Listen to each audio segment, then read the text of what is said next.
Tomboronkoto, le conseil municipal renouvelle son accompagnement au secteur éducation.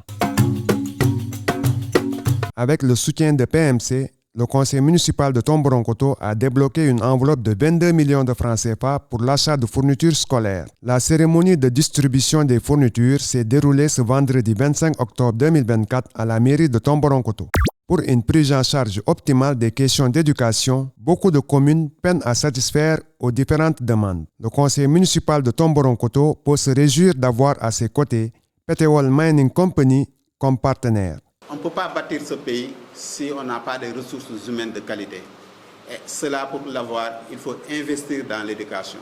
Donc c'est pourquoi chaque année, au niveau de la commune, un montant assez conséquent est mis pour l'acquisition de fournitures qui sont distribuées aux collectivités territoriales. D'importants fonds ont été dégagés pour l'achat de fournitures scolaires destinées à toutes les écoles de la commune de Tomboronkoto. Comme vous le savez, chaque année, le conseil municipal, en collaboration avec son partenaire PMC, ont l'habitude de doter les écoles en fournitures scolaires afin de soulager les dépenses ou de minimiser les dépenses des parents d'élèves.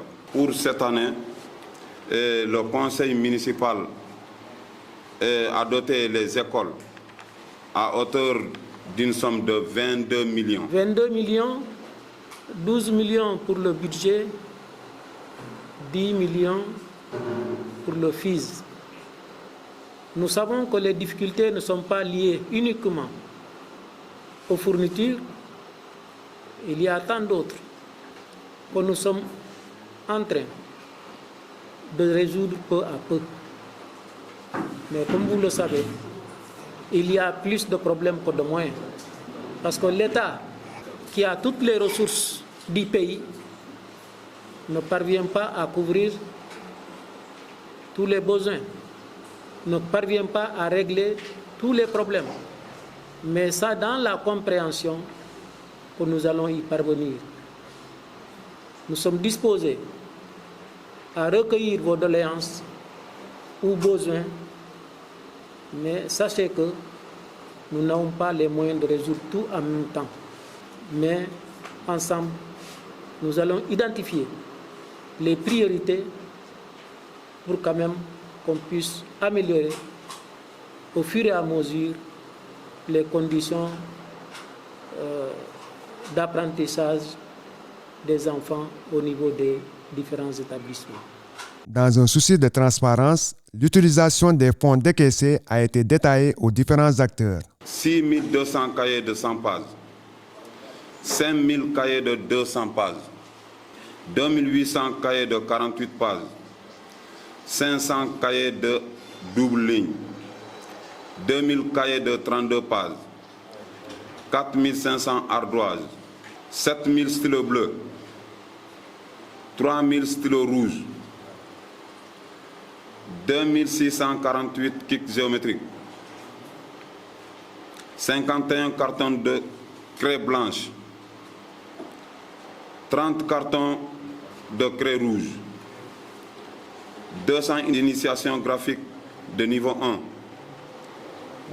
200 initiations graphiques niveau 2, 200 initiatives graphiques niveau 3, 700 cahiers de TP 200 pages, 550 cahiers de TP 100 pages, 120 éponges, 30 cartouches, 60 cartons de RAM A4 qui s'élèvent à une somme de 22 millions pour cette année.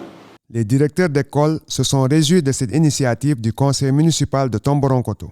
Je vous remercie donc aussi au nom de l'IF, dire que cela va droit au cœur à toute la communauté éducative parce que véritablement vous remplissez votre mission.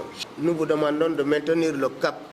La communauté prendra soin de ce matériel parce qu'il ira directement dans les classes, dans les sacs pour permettre aux apprenants de dérouler leur activité d'apprentissage. Dans la commune de Tomboronkoto, grâce à l'exploitation minière, beaucoup de ressources ont été injectées dans le secteur éducation. De 2018 à 2023, le montant des FIS s'élevait à plus de 3 milliards, dont 1,9 milliard dépensés dans la commune. Et dans ça, il faut retenir aussi que dans le domaine de l'éducation, au niveau de la commune de Tomboronkoto, on a 350 millions qui ont été injectés dans le domaine de l'éducation. En sus de ça, il y a aussi des montants qui sont réservés à la formation des jeunes, à l'entrepreneuriat. L'impact de ces investissements se ressent progressivement dans le secteur de l'éducation. Chaque année, c'est comme ça, mais dites-vous bien qu'il y a un déficit d'enseignants dans les écoles. On promet quand même de combler le gap. De toutes les façons, les résultats sont bons de manière globale, ce qui fait que l'investissement n'est pas là en vain. Et vous avez vu également au niveau des concours d'excellence, les présélectionnés également sont venus de la commune. Cela veut dire que malgré les difficultés, il y a quand même des efforts qui sont en train d'être faits pour que les élèves se hissent parmi ceux-là qui sont les meilleurs et au niveau régional et au niveau national. Néanmoins, les enseignants ont été invités à redoubler d'efforts. Je me réjouis d'entendre du COCODEC que les résultats de cette année étaient meilleurs que ceux de l'année passée. C'est encourageant. Mais ne dormons pas sur nos lauriers. Essayons d'en faire plus malgré les difficultés. Le peu que nous faisons pour l'éducation, il y a peu de communes qui en font. Certes, nous avons bénéficié de conditions favorables, parce que c'est surtout dû à la présence de la mine, que d'autres n'ont pas. Donc profitons de ces opportunités pour parfaire vraiment notre système éducatif. Les efforts des enseignants risquent d'être vains si les parents d'élèves ne s'impliquent pas dans le processus. Aux parents d'élèves, je demande encore de faire des efforts. Certes, ces fournitures sont là, mais plus vous investissez dans l'éducation, en mettant les enfants dans des conditions idéales pour qu'ils puissent réussir, et pourront réussir. Dans la commune de Tomboronkoto, Panom Holding joue aussi sa partition dans l'amélioration des conditions d'apprentissage des élèves. J'ai cité Panom parce que juste avant mon arrivée, il a remis un chèque de 1,5 million pour l'inscription de 2 enfants. Certes, ce n'est pas tous les enfants, mais je crois que c'est ensemble que nous allons identifier quels sont ceux qui peuvent bénéficier. Mais ceux qui ne bénéficient pas aussi, que les gens n'en fassent pas un problème. Tout le monde ne peut pas avoir en même temps. Outre le soutien au conseil municipal de Tomboronkoto, PMC met en œuvre différentes actions pour donner une chance pour l'accès à l'éducation pour tous et à la formation professionnelle. Par rapport à l'éducation, nous avons un programme entrepreneuriat scolaire que nous menons au niveau de 5 écoles. Donc c'est le collège de Tomboronkoto, le lycée de Mako, au niveau de Nyemenike, Sina Keita et Tamba Noumia. Ce programme vise à apprendre l'entrepreneuriat aux enfants dès le bas âge.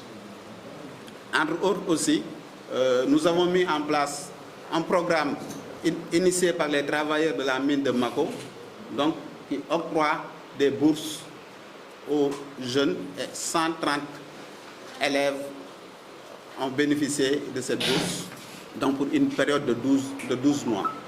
Nous avions aussi mis en place un programme école-entreprise donc qui permettait à des jeunes de la commune de pouvoir bénéficier des stages au niveau de l'école, de lycée technique et en alternance lycée technique, la mine de Mako. Mais aussi sans pour autant oublier les programmes de stage que nous faisons à l'attention des étudiants.